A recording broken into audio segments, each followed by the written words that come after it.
Muito boa tarde, Brasil. O programa de hoje vai falar sobre governabilidade. É um negócio sério, né? A gente às vezes acredita que vai dar certo, você elege o cidadão, coloca para dirigir uma nação, coloca para dirigir uma prefeitura, ou um estado brasileiro, ou o nosso Distrito Federal, e você vê as coisas sendo travadas, não se consegue fazer alguma coisa. É complicado. Você pega o próprio governo federal, trabalhou razoavelmente bem durante 4 anos, no mandato dele, já no governo Dilma, né? Pelo menos fluiu. E aí qual é a tendência? Mais 4 anos é que permaneça fluindo e até melhor. Porque já está com a máquina na mão, já deixou tudo certinho para o ano que vem. Então seria uma continuidade, mesmo assim trava tudo. E pior do que isso, você vê um embate executivo e legislativo. Pior ainda, você vê um legislativo duelando contra si mesmo. Senado contra a Câmara, Câmara contra o Senado, que está acontecendo agora. O presidente do Senado fez lá uma proposta, né, em nome dos senadores à presidente Dilma, de pontos, 27, 28 pontos, que poderiam ser aplicados para dar uma destravada no governo, né? E o Cunha, presidente da Câmara, já está como os outros, já elegeu seu inimigo número 1 a partir de então. É complicado. Aqui no Distrito Federal a mesma coisa. A governabilidade passa legislativo e executivo. E se não houver um bom papo, nada acontece. E isso está travando o próprio governo dentro do Distrito Federal. Nós estaríamos contando com 3 pessoas para tratar do assunto, 2 delas ainda estão a caminho. Nós estamos com a Marcha das Margaridas acontecendo aí, né? Mulheres do Brasil inteiro marchando aqui em Brasília, no meio rural e tudo mais. E aí travou um pouquinho a cidade. Mas eu já estou aqui, e ele fala também, que é radialista, como eu sou radialista, e faço questão de dizer que sou radialista, né? O Sandro Gianelli, consultor em marketing político. Seja bem-vindo, amigo.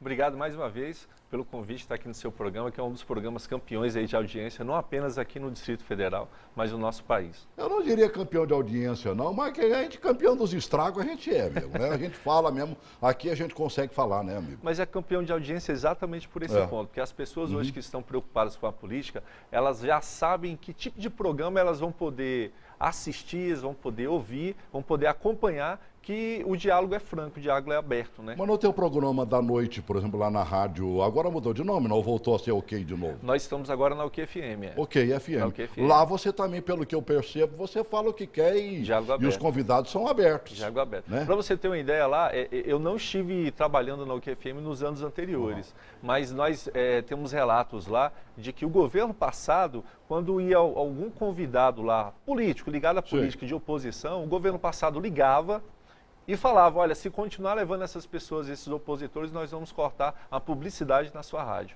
Hoje, graças a Deus, isso não tem acontecido, até mesmo porque o governo do Distrito Federal não tem investido tanto assim em publicidade, mas a direção da rádio... Está travado, não tem dinheiro, né? E a direção da rádio, ela tem nos dado aí total liberdade para a gente estar tocando as pautas lá, numa boa, sem nenhum tipo nenhum tipo de reclamação.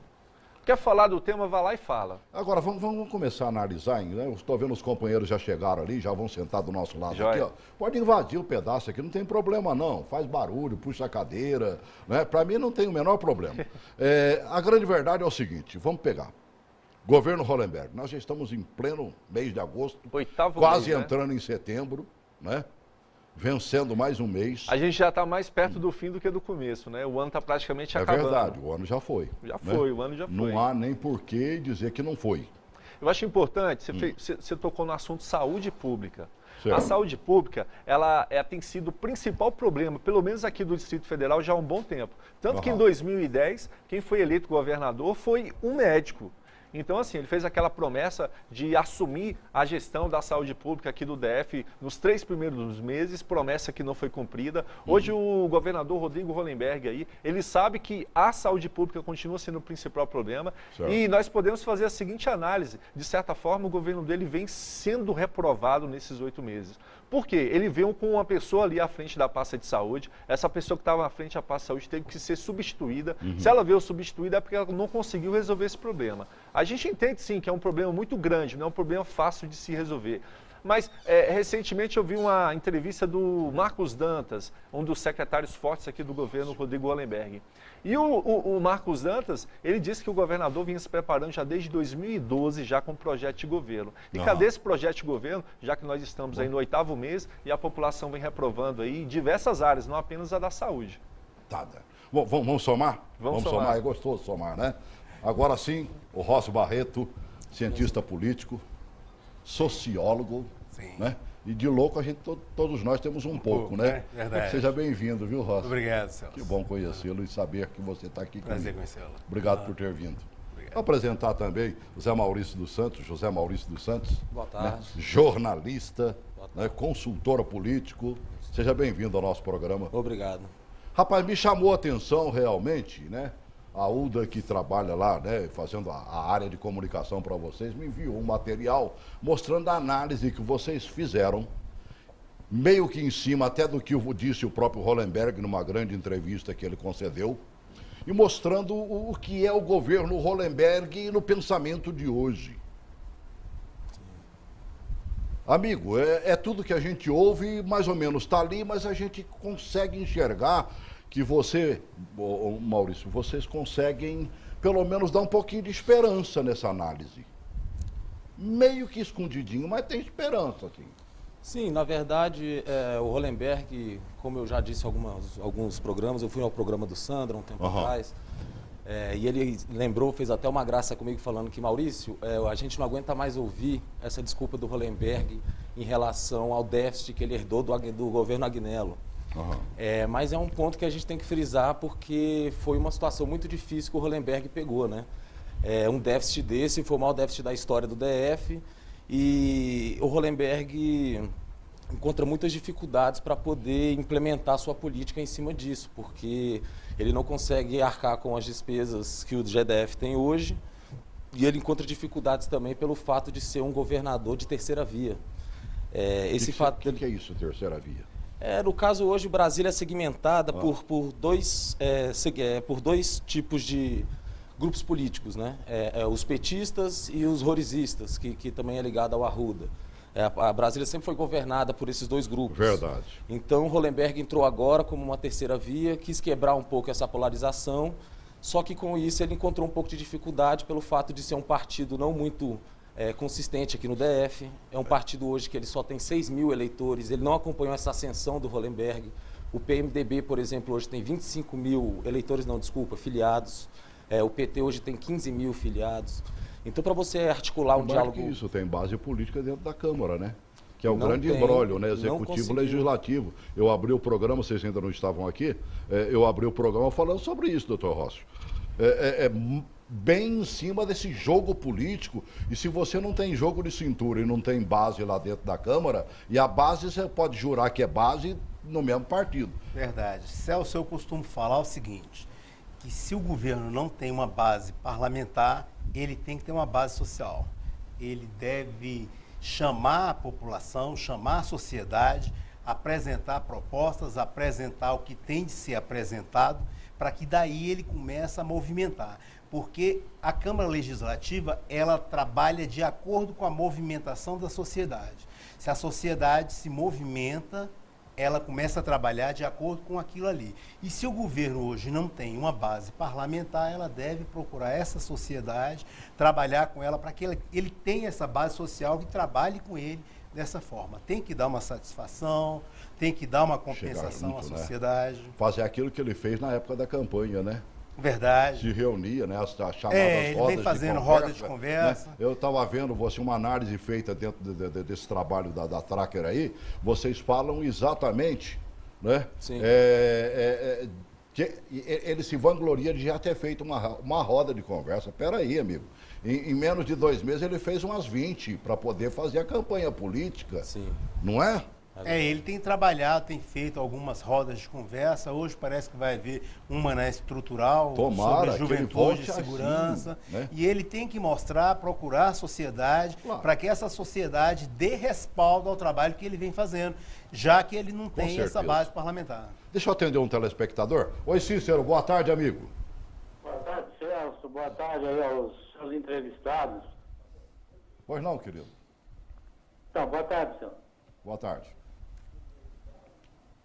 Celso, eu gostaria de saber qual seria o perfil do governador para o Distrito Federal.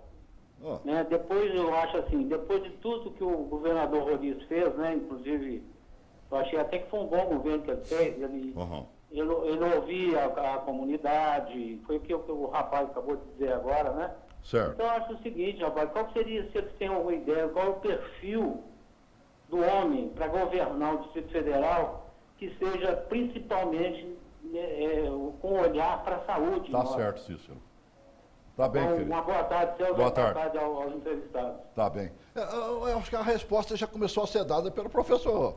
Sim. Essa aqui é a grande verdade, né? Se ele não tem uma base na Câmara, não consegue se acertar para ter maioria lá. Né? Verdade. Até porque a Câmara, sabidamente, não é a nossa, todas elas funcionam no base do da cá, toma lá, né? Sim.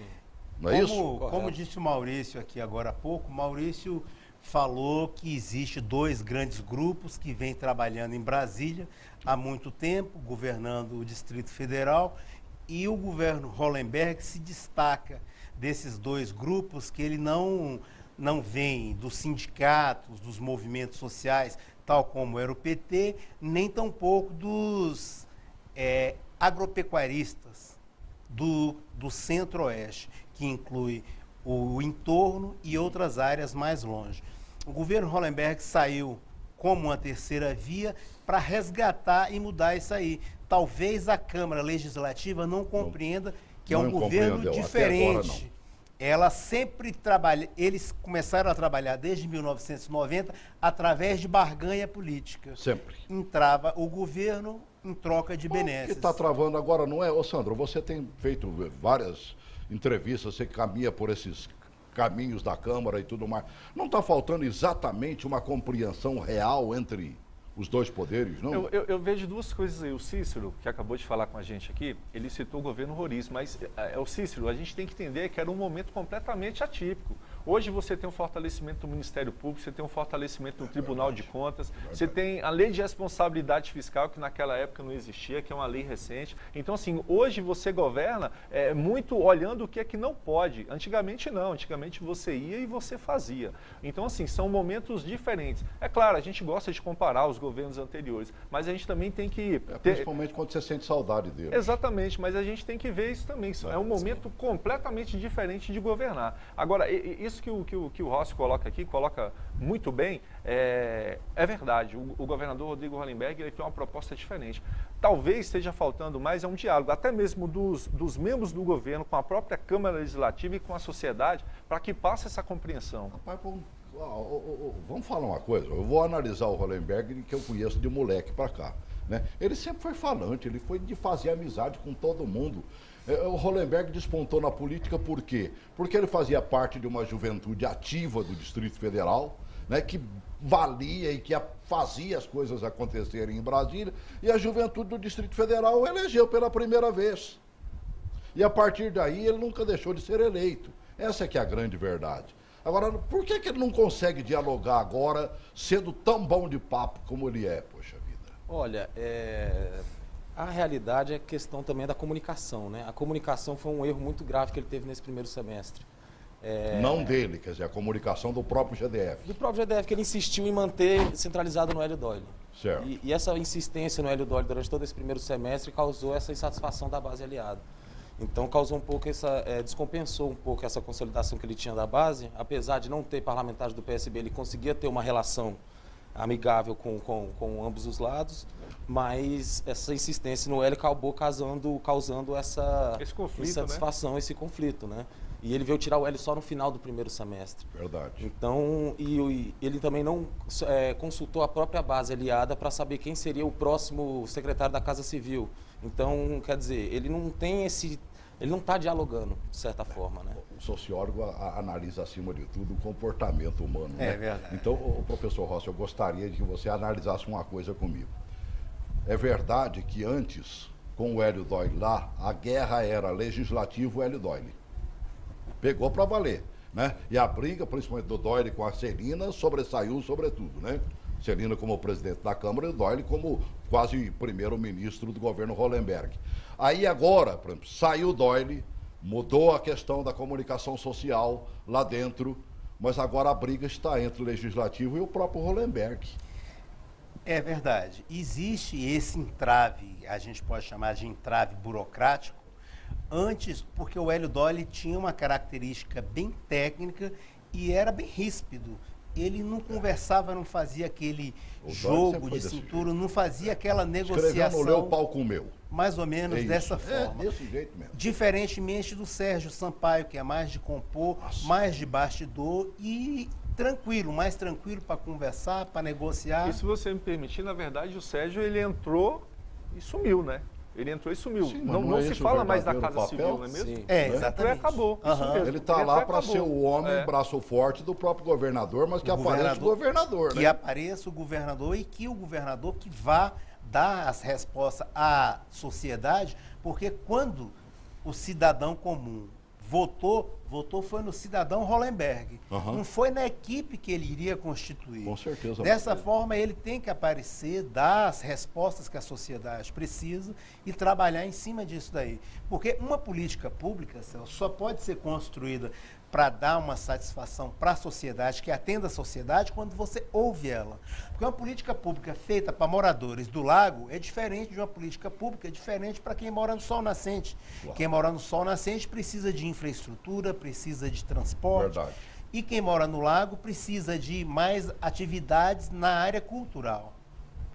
Hoje você vê, por exemplo, o lago, qual é o grande problema que ele enfrenta na área de segurança, né? Agora você já vê, por exemplo, você pega o Sol Nascente, a mobilidade. Mobilidade. O pessoal sofre de manhã, tem que sair de lá 5 horas da manhã para vir trabalhar 8 horas no plano piloto. É 3 horas para ir, 3 horas para voltar. Não é brincadeira, não. Poderia estar sendo investido em outra atividade. Agora, como é que a gente... Você faz uma análise de comportamento, você vê, por exemplo, o Rodrigo é cheio de boas intenções. Eu nunca disse que ele não tenha boas intenções. Agora, por que ele não consegue colocar em prática, o Zé Maurício?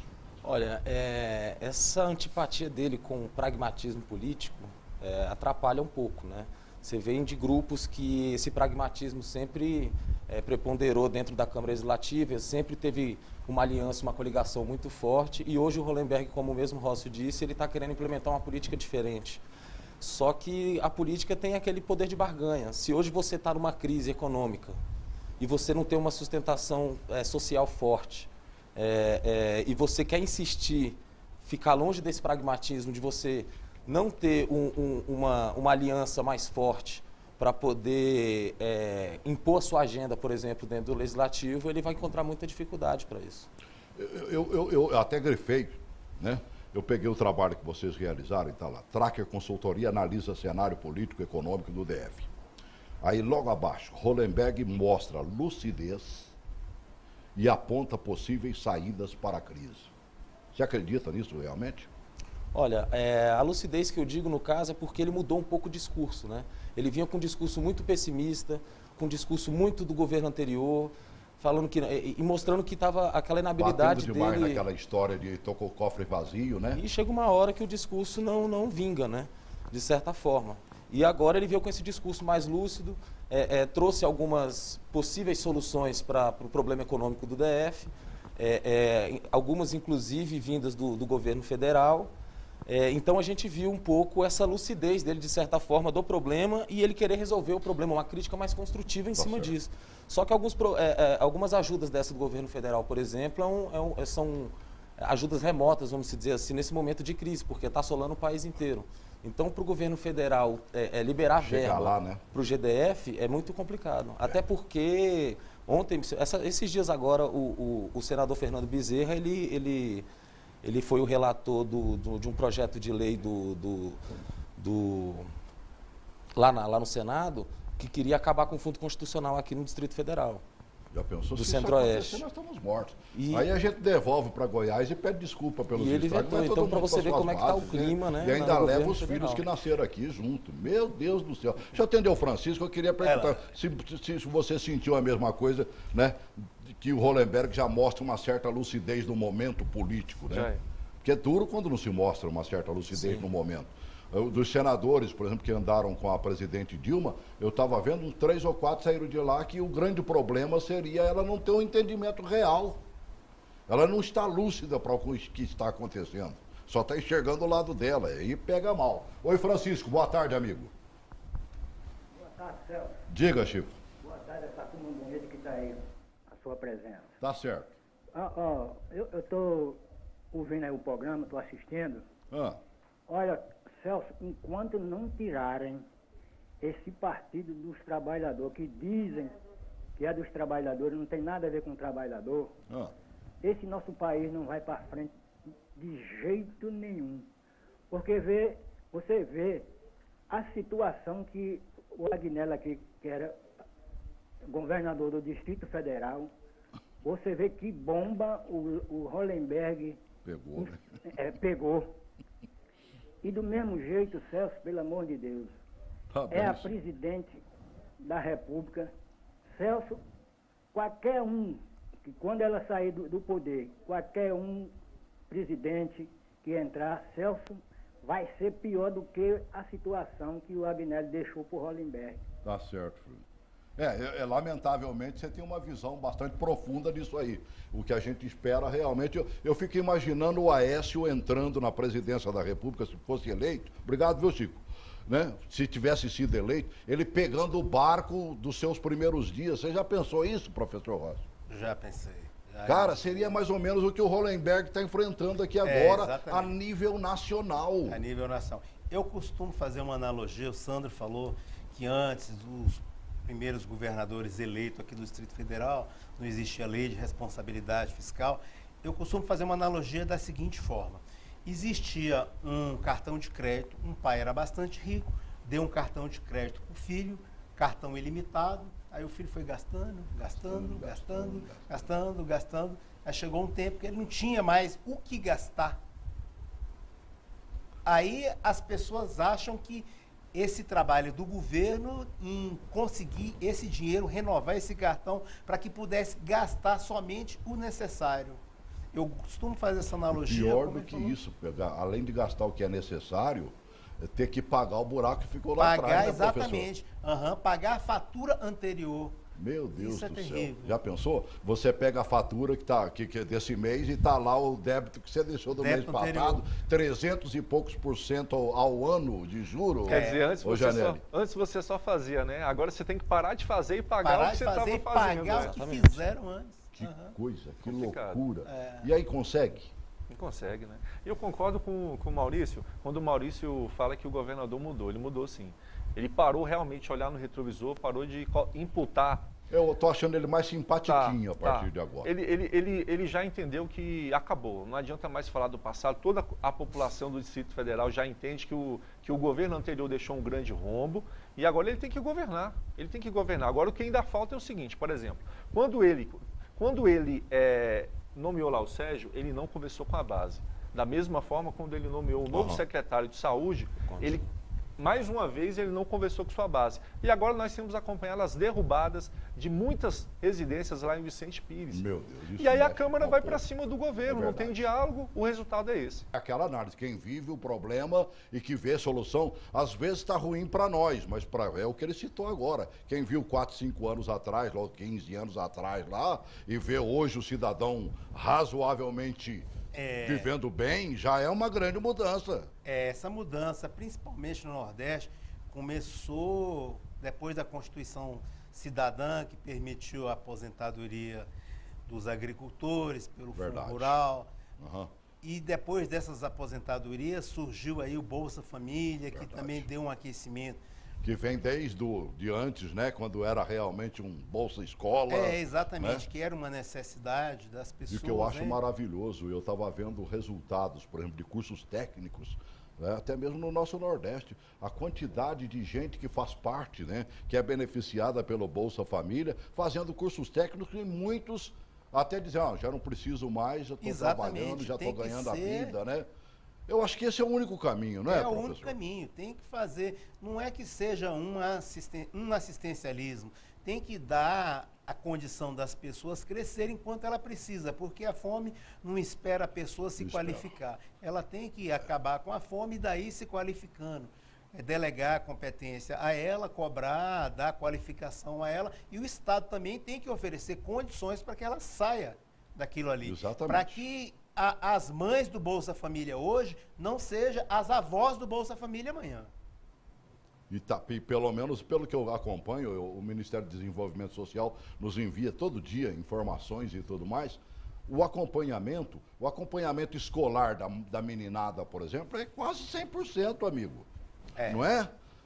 Você deve estar vendo isso aí, essa é a grande realidade, falando. A educação é o pilar de uma nação, né? Se você não investir em educação, você não consegue promover um crescimento sustentável. E não adianta você fazer esse slogan de pátria educadora se você tem e não fazer dela uma pátria educadora. Problemas no FIES, vários alunos hoje com problema no FIES, com as matrículas trancadas nas universidades porque não conseguem renovar suas matrículas. Então, qual a perspectiva que a gente vai ter num país lá na frente? Professor Cristóvão, colega de UNB, né? Falava claramente, e fala ainda claramente, ele gosta de citar os tigres asiáticos, principalmente. Só cresceram depois que educaram o povo, meu amigo. Não fizeram nada de extraordinário sem antes ter educado o povo. Oi, Antônio, boa tarde. Boa tarde. Diga, amigo. O seguinte, alguém falou aí sobre a época do governo Roriz, e o pessoal na área de agricultura. Os atuais governos hoje, por exemplo, não esqueceu a agricultura. Eu queria saber quem é o secretário de Agricultura do Distrito Federal, por exemplo. Eu tenho propriedade rural, eu gero emprego na minha propriedade, só que hoje, por exemplo, o Gama. A atual administradora do Gama eu conheço há muitos anos, só que ela esqueceu a área rural. O Distrito Federal dependia sempre dos outros estados para alimentação. Na época do Roriz nós tivemos feijão suficiente para abastecer o Distrito Federal, a pecuária justamente, na pecuária, área leiteira, de carne, e os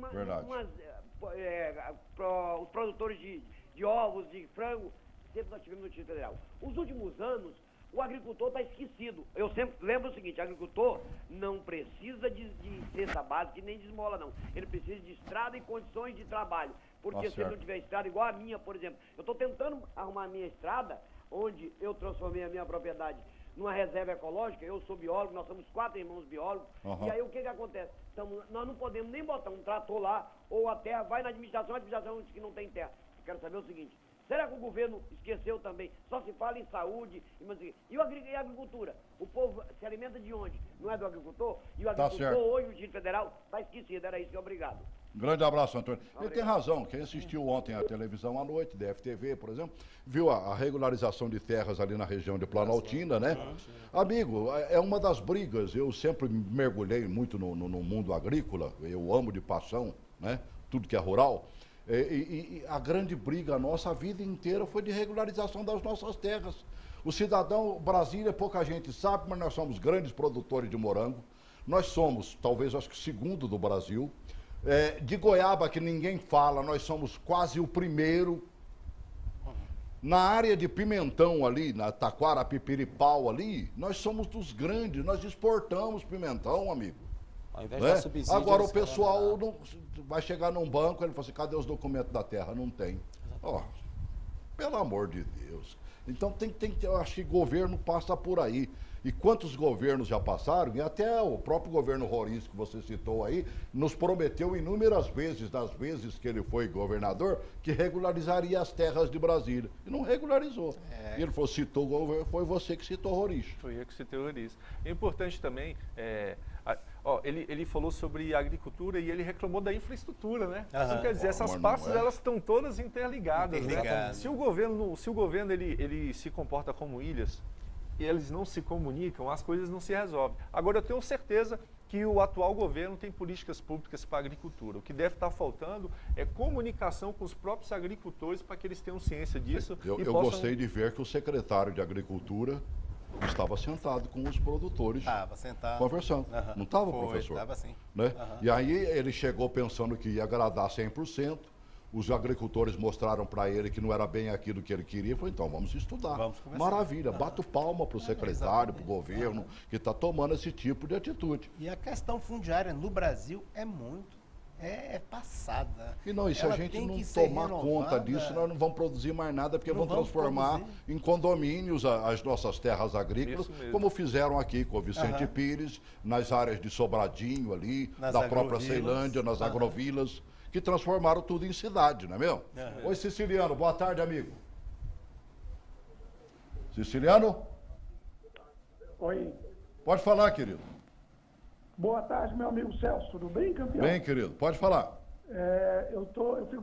Eu fico bastante feliz em ver um tema tão importante como esse ser debatido aí no âmbito não só do Distrito Federal, como no país, que é sobre a questão política, o cenário político do nosso Distrito Federal. Certo. Eu concordo com aquele nosso companheiro que falou logo no início, que foi o senhor Francisco lá de Santa Maria, que falou em relação ao PT.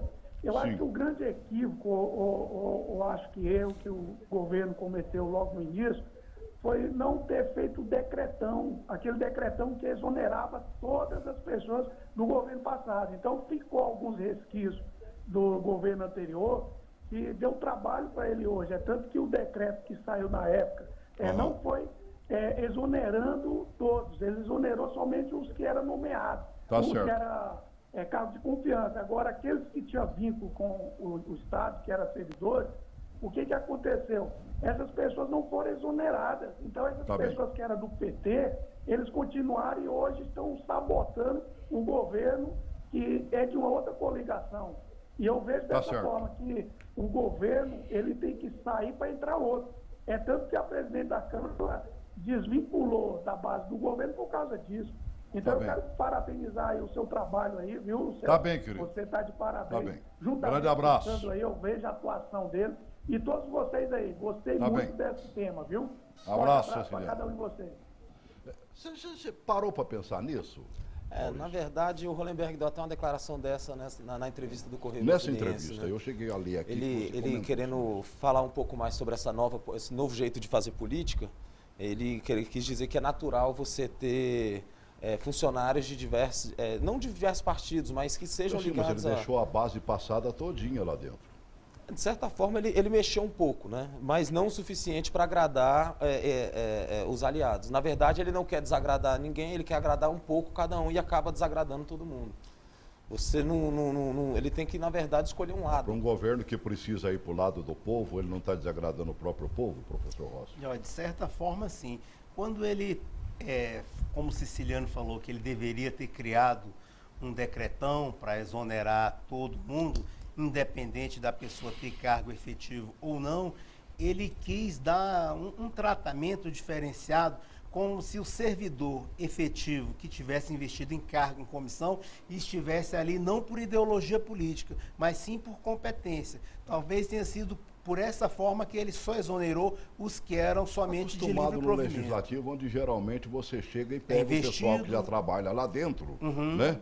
E que está, como diz o outro, muda o deputado, ele só se adapta em 30 dias ao novo deputado ou deputada, mas sabe como é que está o caminho das pedras, não é mesmo? Perfeitamente. O senhor sabe como vai no plenário? Então o senhor pega aqui a escada, desce, vai, dá uma volta, quebra o braço direito, quebra o braço esquerdo e chega lá no plenário, não é mesmo? Meu Deus do céu. Nilza, boa tarde. Oi, Nilza. Boa tarde. Diga. Boa tarde aí para os participantes. Boa tarde. Para você, Celso. Tá eu quero falar aqui um pouco sobre o problema a presidente lá para o lado do Nordeste, o PT, né? Sim. O PT, a gente ser bonzinho com o que é dos outros é muito fácil. Porque o PT tem tirado do aposentado, tem tirado da saúde, tem tirado da educação, para ser muito bonzinho no Nordeste. No Nordeste, eu fui no Nordeste, lá tem pessoas que antigamente tinha 2, 3 filhos. Hoje tem 8, 7. Agora me diga de onde eles vão tirar para criar esse tanto de gente. Porque lá o pessoal do Nordeste quase não produz mais nada. Meu Deus. Fiado em cartão, fiado em safra não sei de quê, cartão de toda sorte. Eu vou dar um exemplo para vocês aqui, ó. Diga, Nilson. Um sobrinho meu foi em Teresina, e lá ele viu o cara falando assim, eu fui numa empresa para eu fichar, não para trabalhar, cheguei lá, a empresa disse que só pegava se fosse a pessoa para fichar, porque não pode botar ninguém sem fichar. Certo. O cara disse, para que eu vou fichar? Eu vou perder meus direitos de cartão disso, de cartão aquilo. E aí o Nordeste quase não está produzindo mais nada. Tá bem, Nilza. Não tem infraestrutura, não tem esgoto, não tem escola boa, não tem nada, não tem saúde boa, não tem nada. Ser bom tá tirando o quê? Dos aposentados, das pessoas doentes, do deficiente, do órfão e da viúva. E obrigado, Celso. Eu te agradeço. Fico feliz que você ligue sempre, viu, Nilza? É gostoso, né, ouvir? É o povo falando, amigo. É bom. Agora, o PT tem culpa no cartório nessa história de Brasília, é mesmo? Você viu que interessante essa aí, base que ficou, né? Porque, cá para nós, dentro da Câmara, o PT sequer foi oposição. Eu vi o Chico Vigilante defendendo algumas coisas que o Rodrigo precisava, mais do que aqueles que diziam que fazia parte da base. Ora, eu conheço o Chico o tempo que ele era realmente vigilante, certo? Ele soube enxergar a necessidade real do momento. Quando teve que bater de frente, bateu também, evidentemente. Onde é que está o PT nessa história, Sandro? Eu vejo duas questões que eu achei interessante. Entrou um ouvinte lá do Nordeste, um telespectador do Nordeste, e essa senhora que provavelmente não seja do Nordeste. Visitou o Nordeste, deve ser nordestina, foi lá ver os parentes. E aí a gente vê, claro, que continua essa divisão, né? O Nordeste defendendo o atual governo e as pessoas que não são do Nordeste imputando exatamente esse tipo de política pública voltada especificamente ali mais para o Nordeste e para o Norte, e que as pessoas acabam entendendo que está penalizando todo o país. Mas a gente não vai entrar nessa discussão hoje, que seria para uma semana de programa. Aquele cidadão, acho que nós nem chegamos a comentar, passou batido, que falou para ele, está na hora de apoiar a Dilma. Por causa de 20 centavos o povo foi para a rua, mas não está na hora também de apoiar, ou pelo menos buscar uma ação mais efetiva para que a presidência da República saia desse buraco em que ela mergulhou agora, professor? Sem dúvida, como eu falei para vocês anteriormente, o que move os governantes é o povo. Se o povo está quieto, ele continua fazendo da mesma forma. Se o povo se incomoda, aí ele começa a trabalhar. Eu até dei um exemplo para o Sandro. Antes das manifestações de junho de 2013, as pessoas tinham um deputado que ele ia ser cassado o mandato dele por improbidade administrativa e outras falcatruas. O Congresso se reuniu e no voto secreto votou a favor da manutenção do cargo dele, não a favor de que ele fosse cassado. As pessoas foram às ruas e uma das exigências que eles faziam era que todo e qualquer votação que envolvesse cassação de mandato parlamentar fosse no voto aberto. Esse mesmo deputado foi cassado, com uma diferença enorme. Então, o poder do povo está aí. Se as pessoas forem à rua, se manifestarem, exigir, eles vão atender. Prova disso é o quanto tremeram as nossas autoridades, né? Naquele momento em que São Paulo gritou e o Brasil inteiro correu atrás, né? Perfeitamente. Rapaz, a ação foi imediata, né? O Congresso resolveu trabalhar, a presidência da República começou a mostrar que ia fazer isso, aquilo, não fez nada até agora, mas pelo menos se apavorou. Nós saímos da rua, eles também pararam também, né? Celso, eu costumo falar que o povo trabalha de acordo com o que a população demanda. É verdade. Nós temos que gritar, né, professor? É verdade, sem dúvida. Se não se manifestar, quem está acomodado vai continuar da mesma forma. Eu gosto do menino, porque lá em Brarlândia ele grita bastante. Elkson Barbosa, boa tarde, amigo. Boa tarde, Celso. Boa tarde a todos os participantes aí do programa diário. Celso, recentemente eu fui convidado a participar do título de cidadão honorário do nosso ex-governador Joaquim Roriz. Certo. E lá eu vi eu não sei se alguém dos convidados estava presente, mas lá eu vi uma aula do Paulo Otávio falando para o Hollenberg como o Roriz governava na época de governador. Sim. E por isso que o Roriz foi eleito 4 vezes governador de Brasília. E até agora, todos que se lançaram governador conseguiu mal terminar o seu mandato. Não seria a hora do governador abrir mais o leque e realmente aproveitar as coisas boas que foram feitas no passado, porque deu certo. Se o Roriz foi 4 vezes governador, porque deu certo. E até agora você pode analisar. Entrou Cristóvão Buarque, não foi reeleito. Entrou Arruda, não terminou o seu mandato. Entrou Agnello, também não foi reeleito. Será que o Hollenberg vai fazer parte dessa estatística também? De Brasília, após o Roriz, nunca ter um governador ser reeleito? E outra coisa, Celso, a gente sabe, o governo ele passa problema, como todos os governadores que entram na sua gestão, tanto os governadores como os administradores, prefeituras, eles passam. Mas será que até quando essa crise vai? Porque não adianta chegar a janeiro e o Hollenberg dizer que ainda está com a herança maldita, não. É verdade. Porque isso aí não adianta. E outra coisa, Celso, eu acho que o Brasil já chega, né? Não vamos virar uma ditadura como a Venezuela, não. Tá Chega certo. de PT, pelo amor de Deus. Muito obrigado. Grande abraço. Começa aí, Zé Maurício. Olha, eu acho que o Hollenberg ele vai começar a ter uma perspectiva um pouco melhor a partir de agora, talvez com a criação do Rede.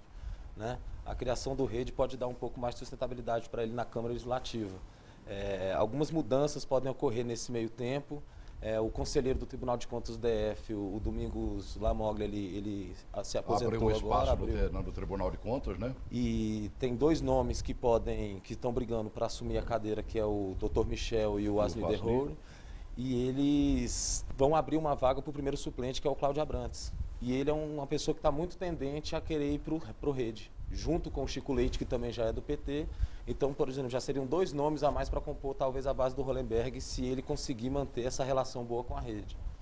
Então, talvez você tendo um pouco mais de sustentação política, você consiga ter um diálogo melhor e consiga implementar uma agenda de forma mais efetiva na Câmara Legislativa. A colocação do Elkson me trouxe muito para o professor Rócio.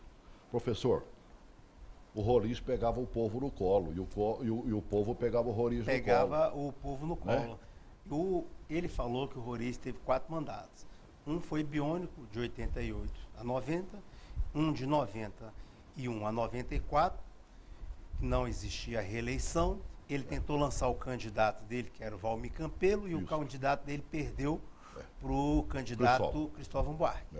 Cristóvão Buarque, em 98, já existia a emenda da reeleição, tentou a reeleição, mas perdeu por Roriz. Roriz ficou um mandato e renovou por mais 8. Talvez eu não tenha explicado bem quando eu fiz a analogia que antes os governos eram eleitos porque existia o cartão de crédito com limite ilimitado. Aí foi gastando. Talvez esses outros no caso do PT, não conseguiu reeleição por 2 vezes no Distrito Federal. Isso é um fenômeno que a gente pode marcar uma outra hora para explicar o porquê do PT não ter sido eleito. Vamos marcar um programa só para isso. Vamos sim, com certeza. Então, o fenômeno Roriz se diz a isso daí. E o Roriz é um estadista tal como Lula, com ideologias diferentes, mas da mesma forma. O eleitor roxo do Roriz, hoje no Distrito Federal, pode ver ele com um crime transitado em julgado. Ainda assim, esse eleitor fiel do Roriz vai continuar votando no Roriz. Com certeza. Diferente de outras pessoas que mudam de opinião. Votam num determinado candidato e se esse candidato se envolver em algum crime, alguma coisa, muda de opinião. Oi, Joaquim, boa tarde. Boa tarde, Celso. Diga, querido. Celso, é o seguinte, eu estou ouvindo esses deputados falar em educação, mas não adianta, porque antes de Brasília ter essa tal de Câmara Legislativa, tinha dinheiro para fazer tanta coisa. Eu vou te dar só um exemplo. Olha, a X antiga construiu QSF, construiu QNJ, construiu QNL, construiu M-Norte, construiu Samambaia. Depois dessa Câmara Legislativa, acabou o dinheiro. O dinheiro que se gasta com essa Câmara Legislativa dá para construir, eles falam tanto em educação, dá para construir uma escola rural por mês em cada município do Brasil. Isso é impossível. Complicado, hein, amigo?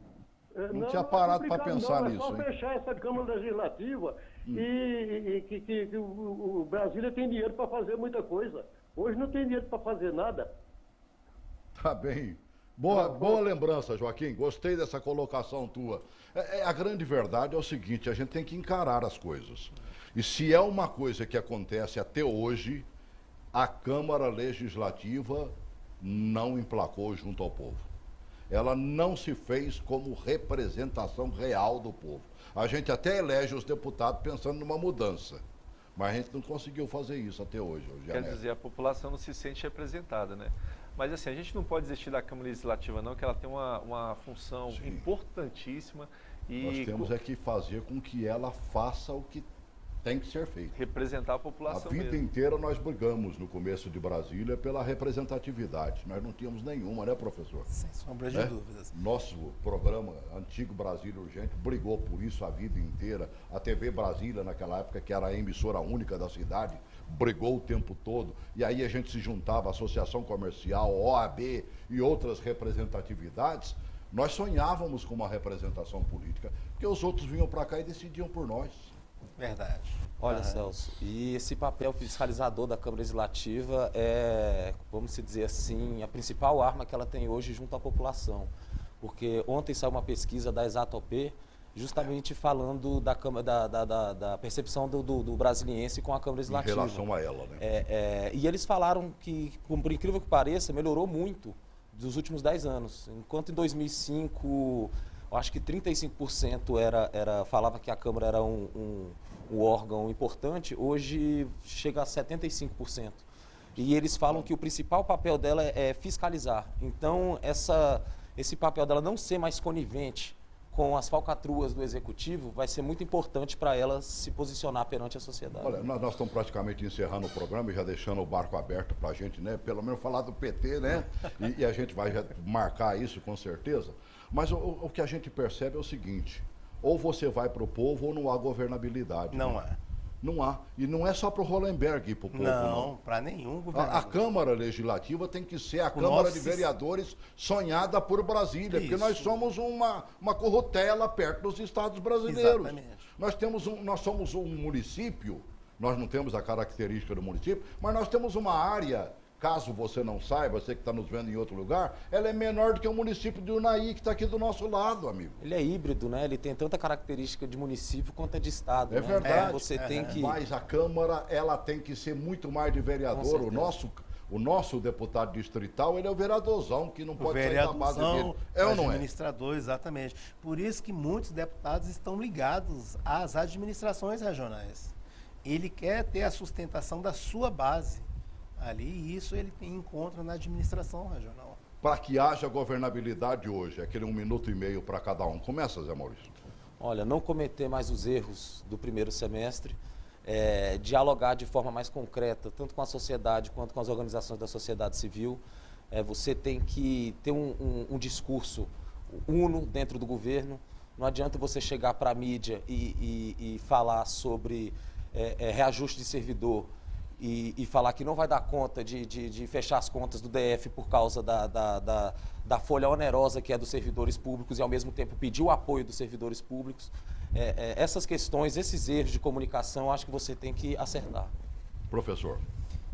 Celso e demais pessoas que estão ouvindo o programa, para que mantenha uma governabilidade, o governo tem que ouvir a população, ouvir as suas bases e criar políticas públicas que atendam o maior número de pessoas, em detrimento de políticas públicas que beneficiem somente certos grupos, principalmente isenção de impostos, isenção de muita coisa que beneficie poucas pessoas. Tem que investir mais no coletivo, ouvir a sociedade e trabalhar por ela sempre. Lembrar que a população é uma só, né? Sem sombra de dúvida. Né? Morando na Ceilândia, no Sol Nascente, exatamente, em Planaltina, Braslândia, Gama, qualquer outro lugar, Plano Piloto, somos todos candangos e brasilienses vivendo na esperança de um bom governo. Para a gente encerrar. Eu acho que se nós fôssemos escolher um tema, eu acho que tanto o governador quanto os deputados distritais deveriam ouvir um pouco mais a população e focar na saúde pública. Focando na saúde pública, que hoje é o principal problema aqui do Distrito Federal. Acho que grandes problemas, tanto da Câmara e a população não sentir essa representação, quanto do governo nessa grande rejeição, já estariam bem resolvidos. Eu queria só fazer um convite para vocês aqui e para os telespectadores, porque hoje, lá na Câmara Legislativa, a partir das 19 horas... Boa lembrança que eu até separei o convite aqui e eu me esqueci. Pode falar. Pois é, hoje, a partir das 19 horas, a Associação Brasiliense de Blogueiros de Política vai estar lançando seu portal lá no auditório da Câmara Legislativa. Serão mais de 40 blogueiros, todos com artigos exclusivos aí, escrevendo para esse portal. E eu quero convidar todos vocês para que estejam presentes lá e convidar aqui o Maurício e o Rócio, que escrevem muito bem, inclusive lá no site da Tracker. Se vocês quiserem vir fazer parte da nossa associação, vão ser bem-vindos. Com certeza. Maravilhoso o trabalho da Tracker nesta análise. Me mande todos que vocês fizerem. Com certeza. E, por favor, disponibilizem-se para vir aqui sempre. Porque o que Brasília precisa ouvir, o que o Brasil precisa ouvir, são exatamente essas análises feitas e que olhem também com o olhar de um futuro promissor. É muito fácil chegar aqui e descer o cacete, é fácil demais, né? Ser pedra é fácil demais. Eu quero ver é ser vidraça. E aí é que o bicho pega. Então, obrigado, José Maurício. Professor, muito obrigado por ter vindo. Sandro Gianelli, obrigado por ter vindo. Você encontra o Sandro Gianelli às 8 da noite na 104.1 OK FM. Todo santo dia, de segunda a sexta. A sexta-feira. Vou lá semana que vem, nós estamos combinando. Grande abraço. Combinado. Grande abraço. Grande abraço. Grande abraço. Grande abraço para você também.